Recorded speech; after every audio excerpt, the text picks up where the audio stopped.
Welcome back to another technical deep dive here in the debug zone. Today, we're tackling a big question and breaking it down with insights from other users. Hopefully this clears up some misconceptions and helps you get the answer you need. So buckle up, stay a little curious, and let's jump right in.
And that's a wrap.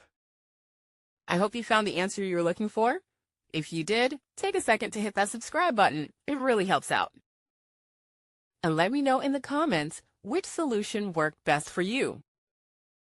See you next time in the debug zone.